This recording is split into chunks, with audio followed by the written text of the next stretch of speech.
Welcome to the Banker Lamp. Please enjoy the video. You begin by finding the exact Photoshop executable and confirming the version because the blocking target must be precise. Once located, choose a blocking method that matches your comfort. Windows Firewall for per-app control, Router Firewall for all devices, or hosts for quick DNS-level blocking. Make sure to close Photoshop and sign out of the Adobe account before you proceed. This prevents background reconnections and ensures the new rules take effect cleanly. You now create explicit firewall rules so Photoshop cannot reach Adobe servers. Open the firewall as an administrator, then add a new outbound rule pointing to the Photoshop. EXE. Set action to block and apply to domain, private, and public profiles. Make sure to name the rule clearly so you can find it later.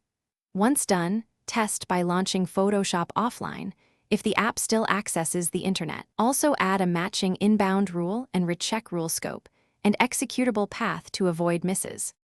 If you prefer network-level control, block Adobe domains on your router or map them to 127.0.0.1 in the PC host's file with administrator rights. This prevents DNS resolution.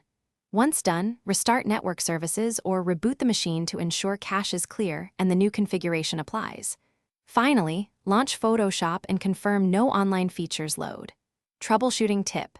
If Photoshop still connects, check for updater services running as separate executables and add them to the same block rules or clear DNS/cache and retest. Thanks for watching. If this was helpful, leave a like and consider subscribing. See you next time.